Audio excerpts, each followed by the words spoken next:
Welcome to the Breakthrough Advisor Podcast.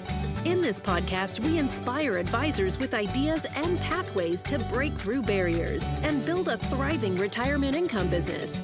We will interview innovative technology developers, business leaders, and successful advisors, then help you organize and execute these ideas to move your business forward.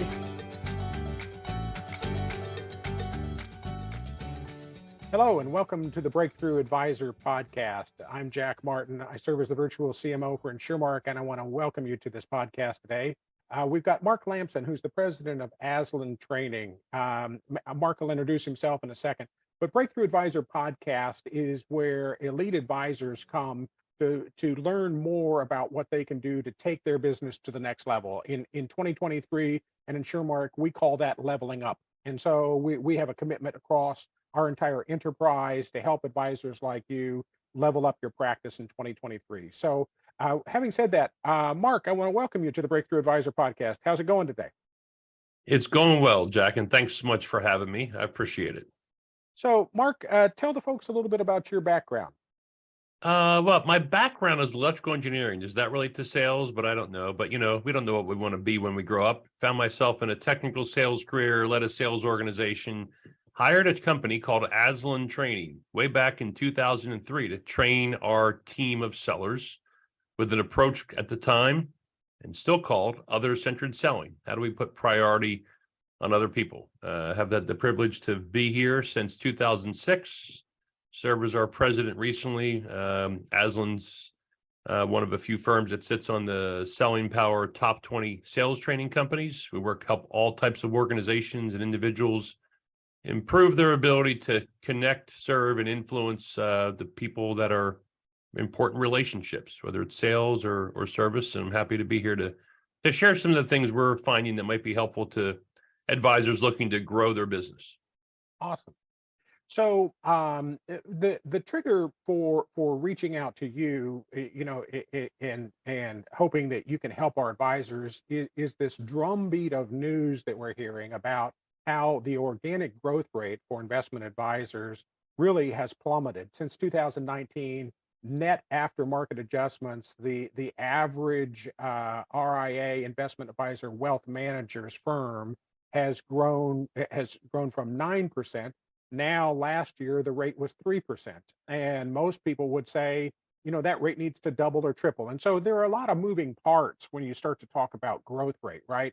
You've got leads, you've got, converting those leads into prospects, you've got converting those prospects into meetings, you got converting those meetings into clients. And so you've got this stream, this process that you've really got to master. And so today, what I really want to focus on with you is how advisors today can do a better job of converting those leads and prospects into meetings and those meetings into clients. So what are you seeing out there that advisors are doing or should be doing differently today in that regard, Marc? Yeah, I think that's a good point, Jack, is what should they do differently or what should we change? Because you have lots of advisors, I'm sure, listening that have had a great business for some time. The reality is things are changing. In no particular order, there's several bodies of research that talk about customers and their decision-making habits and their desire or openness to work with sellers or advisors or anybody who's going to influence them. There's just so much more information available to go, there's so much knowledge on the internet to plan my retirement and what should I be investing in. And I read all this. And so the problem we're seeing is customers are becoming less receptive or less emotionally open to working with a new advisor or talking about doing something different or moving money. We try to do it all on our own. We get to the very end when we need somebody. And the research also says Forbes has been saying every year since 2019 more, and I know this isn't advisor specific, but more sellers are missing quota than ever. So if our goal was to grow our business and hit a certain number and you're not doing that, you're not alone. And what we believe that the correlation is because customers are less receptive or emotionally closed than ever. And that's hard. It is. It is. I think it's crystal clear that people don't come to us to buy products. they come to us to solve problems. And they're smarter because of the internet and all the tools they have access to. They're more skeptical, and boy, the radar just pops up as soon as they feel the least Hmm. little bit like you're trying to sell them. So we have this thing from our marketing team we talk about, which is permission for value. A customer will give you permission to be in their inbox, to call them, so long as you're providing them something for value. So, are you seeing something similar, and how does that impact how we approach acquiring new clients? Well, I think you're spot on. The truth is that when someone is emotionally closed, if they're in this state of, I'm not really interested in talking to you or taking a call or responding to an email with a big sales pitch, if I'm emotionally closed, a person's emotionally closed, the more we try to persuade them with logical arguments or sell, the more closed they become. Uh, if someone's not really sure with the idea of what receptivity or emotionally closed is, everyone here either has a teenager or was a teenager at one point or another. And well, when I go into my 15-year-old's room to give him life advice, and I say, Luke, I'd like to talk to you about something. That's what emotionally closed looks like, is they're not interested in what I have to say. And the more I give the reasons of my 52 years of life experience and why I think this is better, the more closed they become. And in sales, it's the same thing. If we try to sell and we talk about our products, our services, and the return rates and the benefits of a guaranteed return and all these things, more closed, even if it's true and it's logical, people are just emotionally closed. Therefore, what we're doing is we help people make a shift from selling to creating what we call receptivity, to creating a fertile, if there's a seed in the soil in your garden, or as a farmer, we plant our seeds, but if we plant it in unfertile soil, nothing happens. So your seed is your solution. It's your value proposition. It's your track record that you want to share with a customer. But if you're not creating fertile soil, which is the customer's willingness to listen, your message or your seed doesn't matter. And that's really the focus that we see successful advisors today making, is they're more focused on the customer and the soil and the problem they're solving versus my solution and selling. So that's a great jumping off point. So what does that mean? As an advisor, let's say I get a someone who comes to my website or a referral from a CPA I work with in town. So how do I take that approach that you just described and apply that into a situation? What does that mean? I would boil it down to three things. One is, I mean, you can remember these, and whether you're listening to this driving or working out or somewhere between, there's three P's that I would take away to make fertile soil. There's priority, there's perspective, and pressure. Priority, perspective, and pressure. And what are those? Well, these are things that we've seen research over time tell us lowers someone's guard. Other people have termed it kind of the zone of resistance. We talk about it. It just makes people more receptive and open and willing, not necessarily to buy everything you're selling, but be open and have a good conversation. Jack, the reason, we have a hard time going from a download of the 6 ways to be better for retirement to go to an actual meeting is because they download that. We probably overinterpret their level of interest, and then we hit them hard with a series of messages about what I do and my experience and our track record. And the bottom line is, they're not looking for someone to sell them. They're looking for someone to understand their problem, understand the argument they just had with their spouse about the uncertainty and fear of the future and the overwhelmedness of information. And they're looking for someone who understands that and is helping me make a decision versus convincing me why I should work with them. That's kind of the big thing. If I were to break those down a little further, it starts with priority. Right? We have a compass. If you've ever used a compass points to north. Why? There's this magnetic pole on the north end of the earth. I don't really know how that exactly works, but I do know it works. We have a compass. It points to ourselves. We're humans. We have a survival instinct. And so when we naturally enter a situation, whether it's writing an email, making a phone call with a customer, with a prospect, with just another person, we think about ourselves and what's on our agenda and what we want to accomplish. And motive is transparent. And so when my motive is to sell you something or to do anything, when my motive to my teenage son is about to get him to cut the lawn or whatever it might be, that's revealed. But my motive is to help my customer make heads or tails of the wealth of information and options for their future and decide what's best for them, which may be working with me and doing something and taking advantage of something I offer as an advisor, or it may not be. And when I accept that to be my role, I decide to care, Jack. Honestly, I don't know how to teach that, but we say when you decide to be other-centered, that means that I'm first going to care about that person as an individual, going to treat them like my mother, father, brother, sister, you name it. I'm going to treat them like that. And when I care, I start to learn what's unique about that person, and I'm able to do things that demonstrate their uniqueness, whatever their life situation is, how they like to communicate, what the different things they're thinking. Everybody's situation is different. And so the first of those P's is deciding that I'm going to care. If I had to pick a book, Dale Carnegie wrote a book in 1937. It is still a bestseller after 80 some years. And it's called How to Win Friends and Influence People. I'm not really sure if that's a great title, or certainly not very PC in 2023, but it's very effective at helping us as sellers understand how to empathize and put ourselves in the person's shoes. And I might recommend you pick up a copy to help you get connected to making other people their priority. So that's one of the P's, if that makes sense.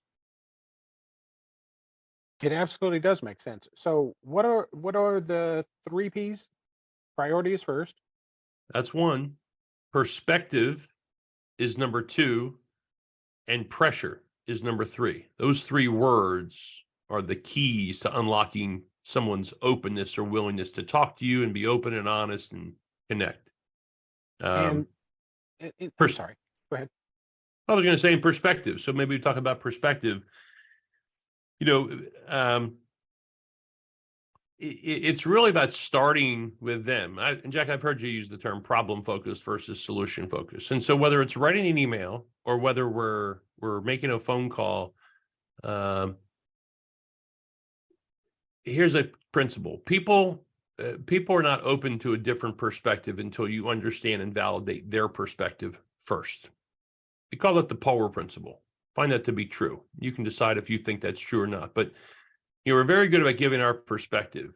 And we're very good about talking about the market and the benefits of fixed indexed annuities or asset-based long-term care or all the other things that I know from working with Marc, you offer to your advisors as tremendous tools. The problem is when we lead with those, someone's saying to themselves, yeah, but you don't get me. You see, this is the real problem in selling today. You mentioned this earlier, you alluded to this. As advisors who are trying to grow and find new clients, nobody wants to talk to us unless they think we can help them. But how in the world can we help them unless they talk to us? And this is the catch-22, which is why we're all paid the big bucks. And in all fairness, the successful people do this well. And they start by articulating the person's perspective first, even though we've never talked to them. All we know is a name and an email and whatever 1 or 2 questions they answered about their assets or whatever when they downloaded the white paper. And so when we jump to what we do, we're giving our perspective. But when we start with what's on their whiteboard or their problems, or we're just saying what they're thinking along the lines of, I see a lot of people in their 50s trying to figure out when is the balance of retiring, when the spreadsheet's going to work out, and how to guard against, the market changes in the next 5 to 10 years so they can, et cetera, et cetera. I'm not an advisor, so I would say something more intelligent than that. But all we're doing is we're starting with them first. We're just starting with, this is what a lot of people I talk to are thinking. And when someone says to themselves, yeah, that's what I'm thinking too, As soon as I articulate your problem, then they think I have the answer. They think you've been here before. You've seen this before. Yes, that's exactly what I'm struggling with. And the better you can craft that, the more likely people are going to meet with you. And we continue that. Jack, the first thing we get is not our perspective, but we try to learn their perspective. That's what discovery is all about. And the reason I see ineffective discovery today is because we ask questions that set up what we're going to sell them versus asking questions with a very different agenda, was just to validate their perspective. In other words, when I go into my son's room to figure out, what he wants to do for college or not, or future, and I don't like his thoughts initially, and I want to positively influence someone that I love, it's not about me telling and selling and the reasons and what I did and all those things. It's about just having a conversation and say, what are you thinking and why? See, because I've cared, and it's easy with your son, but it's with the customer, you still put your hat on and say, I care about you. And you probably have a pretty valid perspective, and everyone's perspective is their reality. So when I do discovery, I'm just asking for the purpose of understanding and being able to feed it back to them after 5 minutes or 10 minutes to say, so Jack, what you're saying is you've saved this much. You're glad about that. You're concerned about X. This is your situation. You're unsure of this. You had a friend do this. Therefore, this is what you're thinking. This is what you want to do. This is what you're not sure of. And this is where you're scared out of your mind.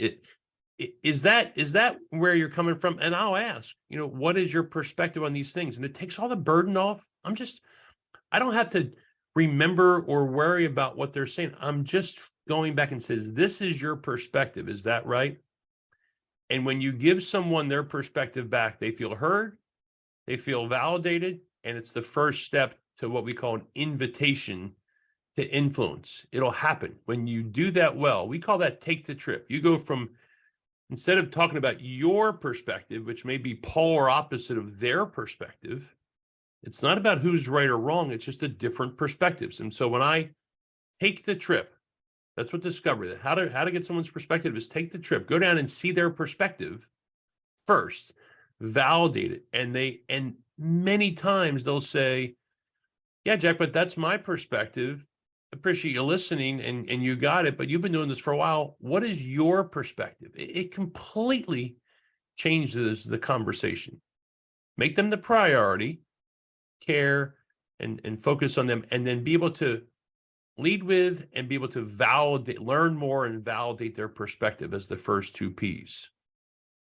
So you covered a lot of territory there, and we may have to have you back to dive into this whole discovery question, because I know as a financial advisor myself, if I can get all the pieces of the puzzle out on the table, I can put the puzzle together. Okay, but the challenge is to get all of that emotional, psychological, and the last little bit is the financial information out of the client. And what I've learned over the years is that why questions are extremely powerful. And about a month ago, I was introduced to a concept called 7 whys to finding your truth, or 7 whys to problem solving. And if you can ask a why question about a situation, follow that up with the next, why is that important? Why is that important? Why does that matter? If you get through 7 of those, you're going to get to the nub of the problem. And what I've found is that so much of what is wrapped up in my clients' values about money goes back to their childhood and what their parents had to say and what those experiences were. And so it's from that framework, once you understand that, it makes life a lot simpler to work with those clients. So that's excellent. So what are some a couple practical things they can do now as we're kind of wrapping up here, that they should be focused on, with respect to the next referral they get, or the next lead they get, the next conversation they're in? Well, maybe they're at the point of starting to do discovery, you decide where in this journey that we're taking this prospect to become a client, what's the biggest lever? Yeah, I think it's really all about trying to focus on what I guess it's first deciding, do you agree? As an advisor listening, do you agree that the more we sell, the more we give a logical reason? These are logical reasons to work with you and to make these investments. These are math problems. We're not buying and selling and deciding the value of artwork. These are math problems that we're solving. They're generally solved by a spreadsheet with years and years of historical data.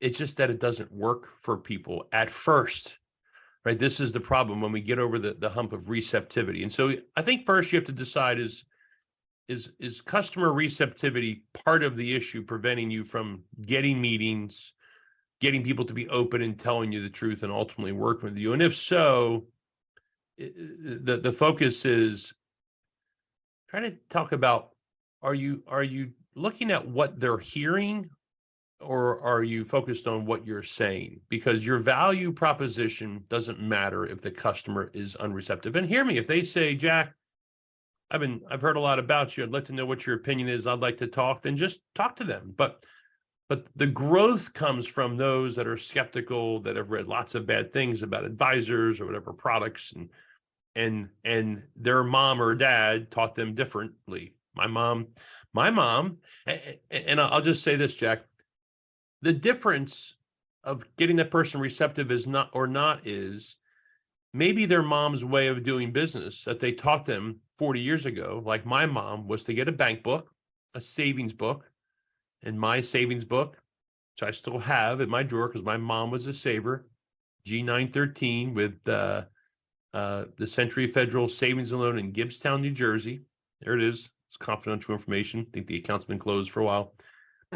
Put money in the bank.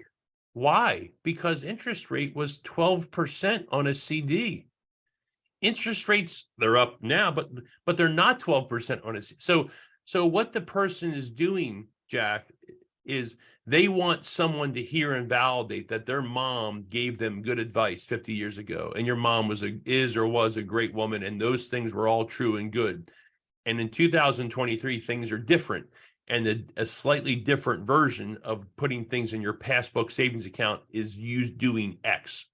And this is what they want validated and heard to be understood. It's starting with them first, embracing my role as helping them navigate the options and make a decision that's best for them, which may be what I offer. It may not be what I offer.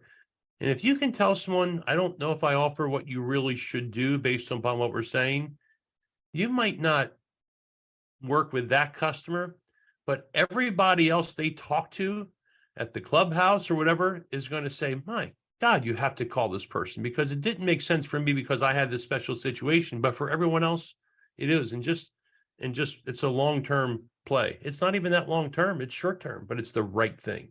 I'm not sure if that helps, but no. That's what the focus is, the customer's perspective and your role to help them make a decision versus sell them something.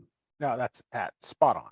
And I hope our listeners will grab hold of that and try it the next time around because that is such a powerful approach. That's a great takeaway.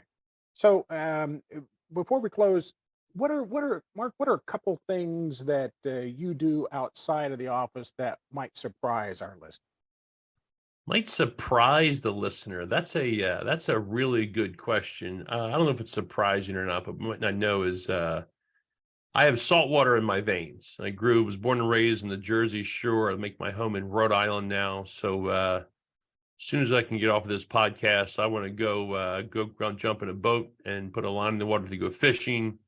Grab a beer, do something on the ocean, and spend my free time doing those things. What would they be surprised at? I really don't know what they would be surprised at. Do I live a boring life? No, not at all. Not at all. I mean, it's just, I guess the clue is the painting over your shoulder. Yeah. So that I should have taken that and followed that thread, but there you go. Yeah. My life's up there. My two boys, got my wife up top with our dolphin somewhere in the Caribbean when the dolphin jumps around with you, and just the beauty and majesty of the ocean. My passion is to take my boys and their friends in a boat that we have that goes offshore and away from land, where guess what? There's no internet, there's no cell phones, there's no nothing. It's God's country. And so you are forced as a 15-year-old to just take it all in and be unplugged and disconnected from social media. And when you look around at the world, it's a pretty darn cool place to be in. Absolutely. I agree with you 110%. Well, Marc Lamson, this has been awesome. Thank you very much. I think our listeners are really going to benefit from all of the wisdom that you shared with us today. Folks, this has been the Breakthrough Advisor Podcast. This is Jack Martin, your host, and I want to thank you for listening today. If you want to get a hold of Marc Lamson, ASLAN.com, Mark, is that where they can find you? Training, ASLAN Training. ASLANtraining.com is where you can find Marc. If you've got questions about how to get involved with him, if you'd like to hear how other folks are using the program, please reach out to one of our advisor development consultants at InsureMark, because that's the sales process that InsureMark has been using for over a dozen years now. And if you talk to anyone at InsureMark, you know this should all sound a little familiar. So I want to thank you all for joining us today. This is the Breakthrough Advisor Podcast signing off. Look forward to seeing you next time. Thanks and have a great day.